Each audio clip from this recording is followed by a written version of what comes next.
Bienvenidos al primer foro virtual Sociedades Inclusivas, una mirada desde la transdisciplinariedad. Les habla Camila Peñuela, lingüista de la Universidad Nacional Abierta de Venezuela. Quiero compartir con ustedes unas reflexiones a las que he titulado El lenguaje, estructura esencial para la inclusión.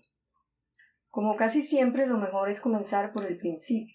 Como es sabido, el lenguaje es la característica privativa de la especie humana.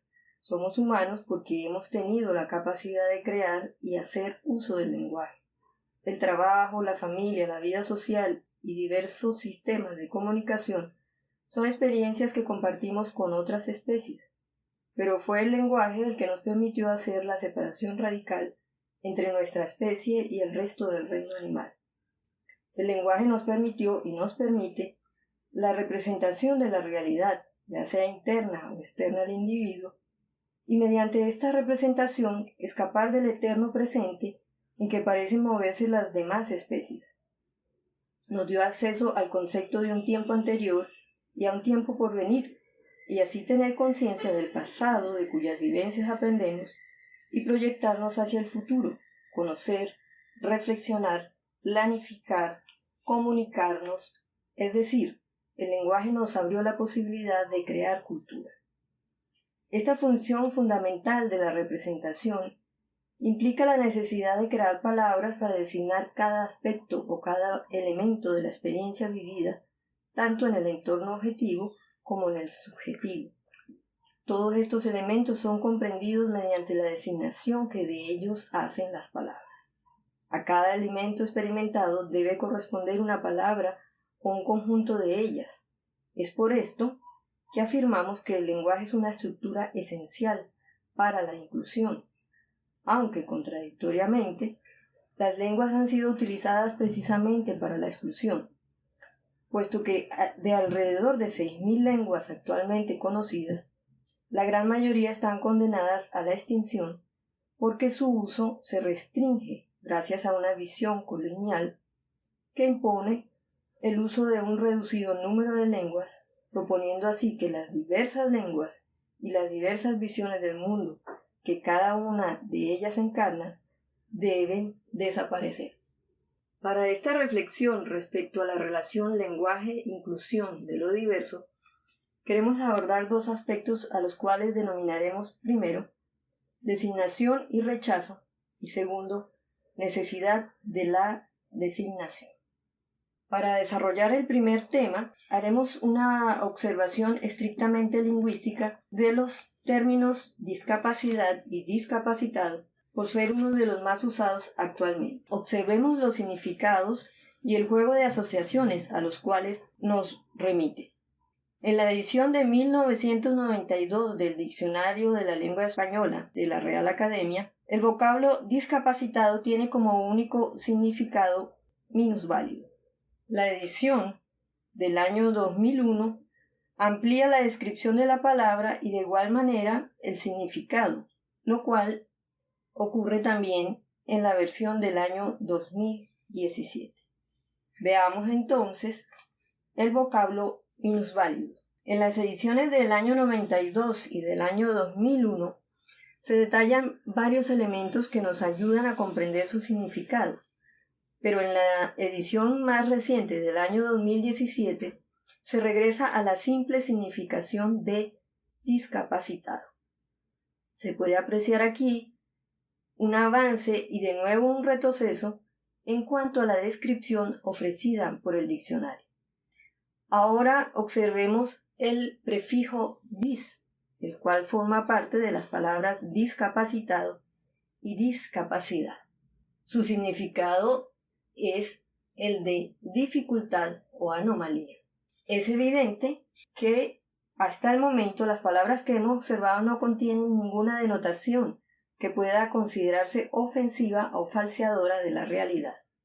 Sin embargo, la asociación que algunos hablantes pueden hacer del término minusválido con los términos minusvalía o minusvalor complica la situación, aunque estas palabras hacen referencia a cosas y no a personas.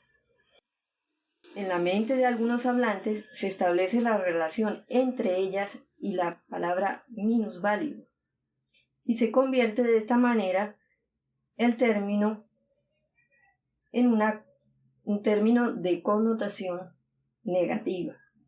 Este tipo de situaciones forman parte de la dinámica natural del uso de la lengua. El utilizar palabras con un significado distinto, incluso contrario a su significado original, es algo común que tiene consecuencias más o menos importantes según las circunstancias en que se produce. En el caso que nos ocupa, las consecuencias son importantes, pues obligan a la búsqueda de términos que no constituyan motivo de incomodidad para ningún individuo. Pero como lo acabamos de observar, el problema no está en los términos en sí mismos, sino en la interpretación de los hablantes. Los ejemplos presentados evidencian que no hay rechazo hacia el individuo en los términos utilizados, sino rechazo del individuo hacia los términos. Al intentar crear o buscar términos que se consideren apropiados para designar una realidad como lo es la discapacidad, se incurre en violación a leyes como por ejemplo la de la economía del lenguaje, y también en algo mucho más grave como lo son las contradicciones conceptuales. Tal es el caso de la expresión capacidades diversas. Como observamos en la descripción del diccionario, se habla de variedad, de semejanza y diferencia, pero también hay una segunda acepción que nos habla de abundancia, concurso de cosas distintas, y en la edición más reciente del año 2017 nos habla de gran cantidad de varias cosas distintas. Entonces, mediante este término se refleja abundancia, multiplicidad. ¿Es realmente esta una realidad que queremos reflejar? Es decir, ¿la discapacidad se caracteriza por la abundancia y variedad de capacidades o es absolutamente todo lo contrario? Realmente estos términos no nos permiten reflejar la realidad que es la discapacidad. En este caso, sí se está falseando un aspecto de lo real mediante el uso del lenguaje, y es necesario prestar atención para que esto no se repita. Lo que podríamos representar con los términos capacidades diversas no es la realidad de la discapacidad o la realidad de las personas con discapacidad. Lo que se puede representar, la realidad representada por la expresión capacidades diversas, es la realidad que se corresponde a las diferentes capacidades, a las diferentes actitudes que cada individuo puede tener en un amplio espectro de actividades. Es decir, algunos tenemos capacidad para la música, otros para el deporte, otros para el arte, otros para la escritura, para las matemáticas, etcétera, etcétera, etcétera. A eso nos referimos o podríamos referirnos cuando hablamos de capacidades diversas, pero no cuando hablamos de la disminución o la dificultad de una persona para realizar o llevar a cabo una determinada capacidad. En cuanto a la necesidad de designar, volvemos al inicio.